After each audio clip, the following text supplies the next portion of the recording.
Le Seigneur vous bénisse.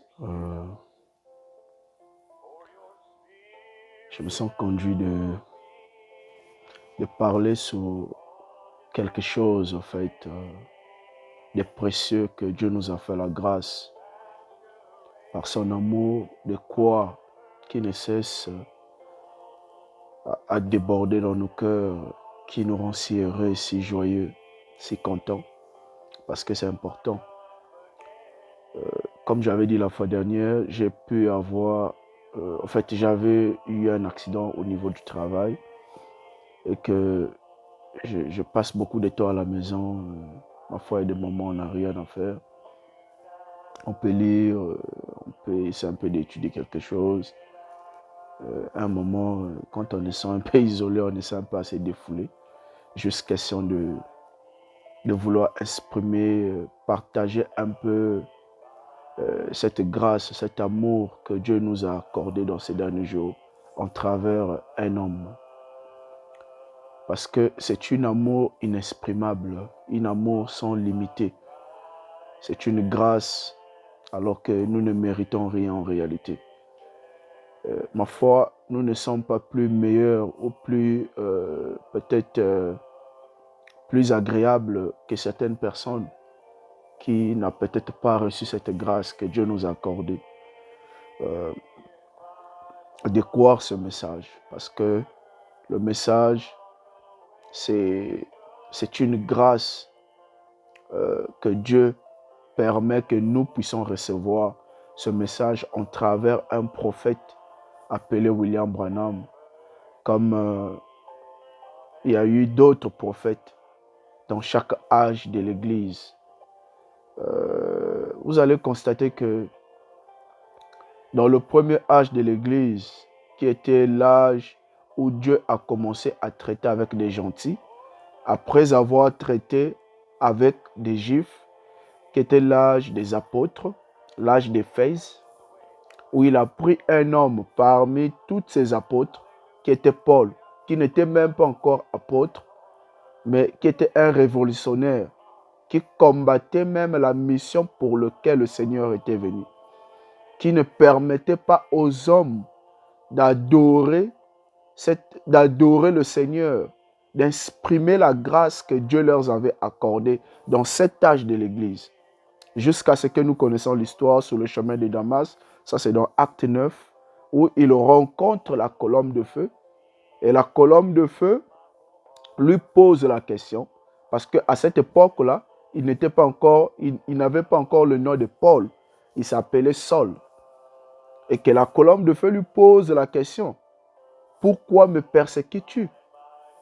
Et Saul, qui était Paul, répond, hein, qui es-tu, Seigneur?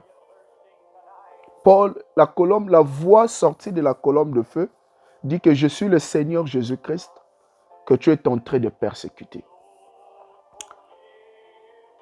Oh là là. Paul avait beaucoup de disciples qui l'accompagnaient dans sa mission et dans ce qu'il était en train de faire. Mais vous allez constater que la chose la plus mystérieuse, c'est que ses disciples ne pouvaient pas voir cette colonne de feu. Parce que vous pouvez lire dans la Bible, vous allez constater dans Acte 9, commencer dans le premier verset, jusqu'à, je pense, premier verset jusqu'au verset 5. Vous allez lire comment est-ce que la Bible détaille ces choses. Paul pouvait entendre et voir la colonne de feu. Mais les disciples qui l'accompagnaient pouvaient qu'entendre, mais ne pouvaient pas voir cette colonne de feu. Pourquoi ils ne pouvaient pas voir? Pourquoi Dieu n'avait pas permis que ces disciples-là puissent aussi le voir? Parce que la Bible dit que les disciples de Paul furent perturbés. Ils étaient étonnés d'entendre une voix, mais ne pas voir. Dans cet âge où nous sommes, puisque nous sommes au 7e âge de l'Église, dans l'âge où Dieu a envoyé un messager comme Paul, comme dans le premier âge de l'Église, qui était l'âge d'Éphèse. Nous sommes dans l'âge de la Odyssée, qui est le 7e âge de l'Église, où Dieu a envoyé aussi un messager. Et ce messager-là nous a dit que entendre Voir plutôt, excusez-moi, voir signifie comprendre. Pourquoi Dieu n'a pas permis que des disciples qui marchaient avec Paul puissent voir la colonne de feu, puissent juste entendre? Il y a beaucoup de gens aujourd'hui qui entendent la parole. Il y a beaucoup de gens qui entendent, mais qui ne comprennent pas. Dieu ne leur permet pas de voir. Parce que quand quelqu'un voit, il comprend. Vous pouvez percevoir quelqu'un qui a un habit qui est rouge. Vous n'allez jamais dire que l'habit qu'il portait, c'était blanc. Et pourtant, c'était un habit rouge. Parce que pourquoi vous avez vu? Vous êtes un témoin de son habillement. Et Dieu ne pouvait pas permettre aux censés de voir. Parce que s'ils devaient voir, ces gens-là devaient être aussi aveugles comme Paul.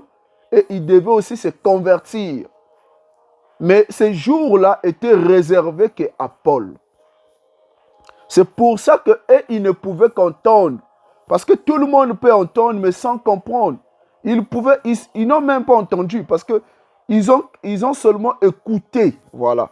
Parce que entendre signifie aussi comprendre. Mais, quelque part, quand Dieu, après avoir fait tomber des écailles sur les yeux de Paul, par la prière d'Ananias, nous avons vu comment est-ce que Paul a commencé l'œuvre après que ces écailles-là sont tombées. Il a abandonné son ancienne vie qui était une vie de persécution. Il était participant des gens qui persécutaient des croyants au nom de l'Église. Ça, c'était avec le premier âge d'Éphèse. Mais nous savons tous que Paul est un prophète qui est venu après le Seigneur Jésus-Christ. Il y a eu le Seigneur Jésus-Christ qui était venu avant, qui a prêché la parole, jusqu'à ce qu'il est allé à la croix, avec Judas qui lui a livré.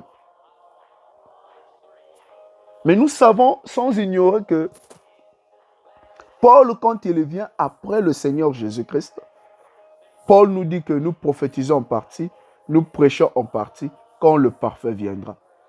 Paul ramène la question du parfum au futur. Il montre que toutes ces choses que nous sommes en train d'accomplir, tous ces enseignements qu'on vous donne, toute la puissance qui est en train de se manifester, c'est seulement en partie. Il n'est pas encore le temps du parfait. Ce n'est pas encore l'âge où il devait avoir la perfection. Pourquoi Dieu n'a pas accompli la perfection dans l'âge d'Éphèse, qui était l'âge de Paul, là où il y avait des Pierre, là où il y avait des Jean, là où il y avait des Ananias, là où il y avait des Thomas, des Philippe. C'était l'âge approprié que Dieu devait accomplir la perfection de l'âge. Que Dieu devait accomplir la perfection ou l'adoption de la parole. Dieu pouvait mettre fin dans cet âge d'Éphèse. Mais vous allez constater que ce n'était pas, au fait, c'était pas le moment que Dieu puisse